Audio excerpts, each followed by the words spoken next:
ब्रजम जगामनंदस्य वसुदेव प्रचोदिता। गर्गाचार्य जी महाराज मथुरा में पहुंचे। जो मथुरा में गर्गाचार्य जी को देखा, वसुदेव जी ने तो निवेदन किया, गुरुदेव आपसे एक ही निवेदन है, क्या कि आप यहाँ से चले जाओ। कहाँ? गोकुल में। और गोकुल में नंद भवन में दो बालक हैं, 1 वर्ष हो गया है उनको। मुझे ऐसा लग रहा उनका अभी कोई नामकरण संस्कार नहीं हुआ है, नाम नहीं रखे गए। और आप जाओ शीघ्र उनके नामकरण संस्कार करियो। और भेद को छिपा के रखना है, बताना नहीं है, वो बच्चे अपने ही हैं। जाओ। गर्गाचार्य जी पहुंचे नंद भवन में।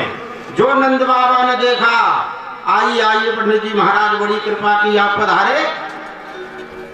पत्रा निकालो महाराज, क्या करना है। आजकल हमारे छोरन को दिन ठीक है ना, जब से आए तब से कुछ न कुछ उपद्रव होता रहता है। आज उनके पत्रा में देख करके उनके देखो कैसे दिन चल रहे, ठीक ठाक है। गर्गाचार्य जी ने कहा नाम बताओ, क्या नाम है बच्चों का। नंद बाबा के नाम, हाँ, तो बिना नाम के जरा कैसे बताए जाएंगे। नंद बाबा बोले, पंडित जी अभी तक काऊ पंडित उनके नाम ही ना रखे, नाम तो उनके कटु है ही ना। गर्गाचार्य जी बड़े जोर से हंसे, कहने लगे बाबा तुम बड़े भोले भाले, 1 वर्ष हो गई अभी छोड़ने का कोई नाम है ना। कहने लगे महाराज जी आप बड़े समय पर आ गए, तो मेरे बच्चन के नामकरण संस्कार करियो। गर्गाचार्य जी ने एक बहुत प्यारी बात कही। बाबा से, बाबा एक बात कहूं, हम जो पंडित हैं वो वसुदेव के कुल के हैं। हम वसुदेव के कुल में पंडित कर्म करते हैं, उनके हम पुरोहित हैं, उनके आचार्य हैं। और तुम्हारे आचार्य शांडिल्य मुनि हैं।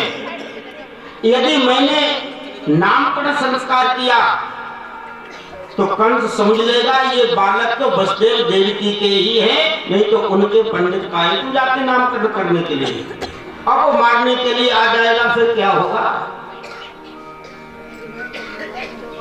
नंद बाबा ने कहा बाबा हम काहू को कानो कान भनक नहीं पड़ने देंगे, तुम गौशाला में पहुंचो और गौशाला में जाकर के वहीं गुप्त रूप से मेरे लालन के नाम रख दियो, और वहीं से तुम उधर निकल जाना, और उस नाम भी रख जाएगा, कोई भी जान नहीं पाएगा। हाँ, तो ये बात ठीक है। गर्गाचार्य जी पहुंचे गौशाला में। इधर नंद बाबा आए नंद भवन में। यशोदा से रोहिणी से कहा, अरे यशोदा बड़े सिद्ध बाबा आए। ऐसो वैसो पंडित ना, वो सिद्ध कोटि को पंडित है, और ऐसे सुंदर अवसर पर अपने लालन के नामकरण संस्कार करवा लो। दोनों माताओं ने बच्चन को स्नान करायो, सुंदर श्रृंगार किया है। श्रृंगार करने के बाद अब दोनों माताएं आपस में बातें करने लगी, बहन इस पंडित को नाम बहुत दिन से सुन रखो, बड़ो सिद्ध कोटि को बाबा, बड़ो सिद्ध कोटि को बाबा। जब पंडित की परीक्षा ले, वास्तव में सिद्ध कोटि को है या नाम को ये सिद्ध बनो घूम रहे हो। बहन कैसे परीक्षा लोगे। तो यशोदा ने कहा चलो तुम अपना लाला हमें दे दो और मेरा लाला तुम ले लो। यदि सिद्ध कोटि का होगा तो पहचान लेगा, और वैसा ही नाम का होगा तो नाम रखते चलो ना। ठीक है। यशोदा नंदन को रोहिणी ने लिया, रोहिणी नंदन को यशोदा मां ने लिया, और जैसे दोनों माताएं बच्चन को लेके गर्गाचार्य जी के सामने जब पहुंचे हैं और गर्गाचार्य सामने बैठे, और जो रोहिणी की गोदी में नील मणि सुंदर बालक को देखा,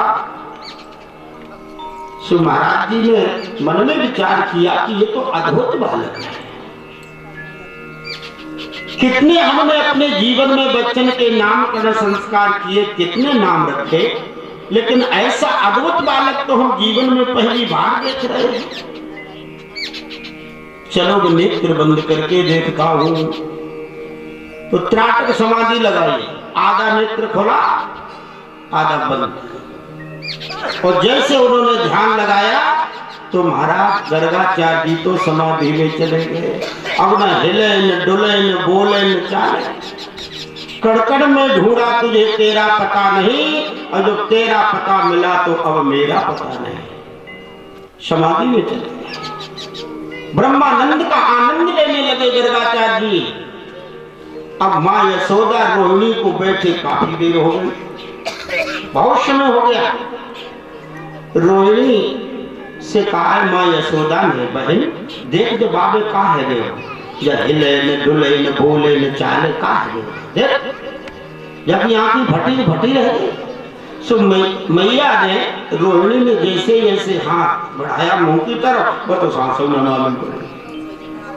रोहिणी बोली यशोदा से, बहन के हाथ में लग रहा बाबा गौ, कहाँ गौ को मर गो,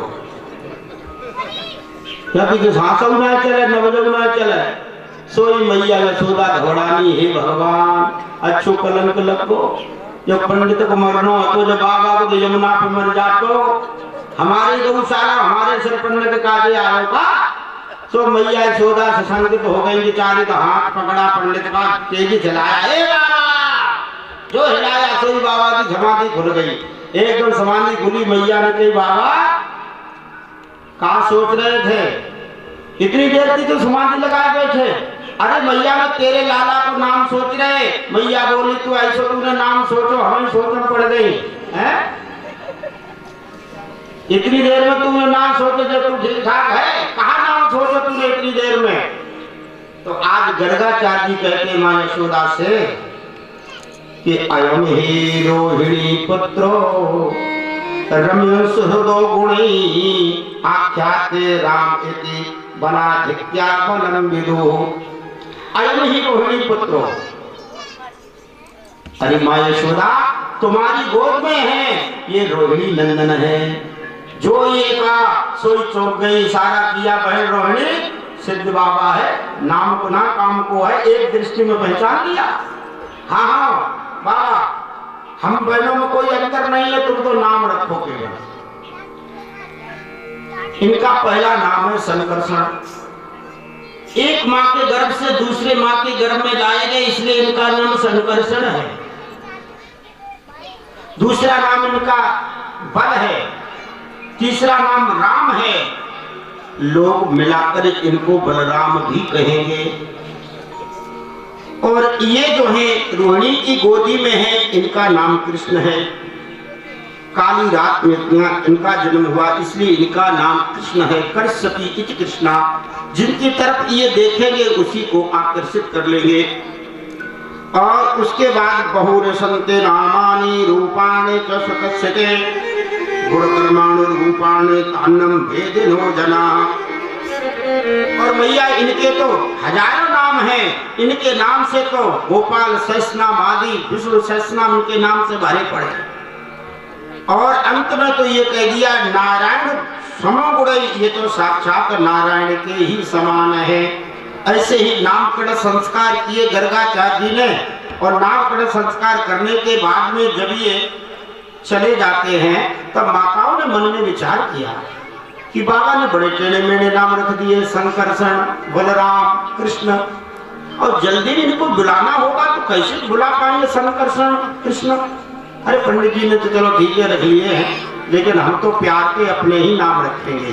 तो मैया ने कृष्ण को रख लिया कनुआ और बलराम को बलुआ, कनुआ बलुआ। अब कनुआ बलुआ बुलाने में कोई आपत्ति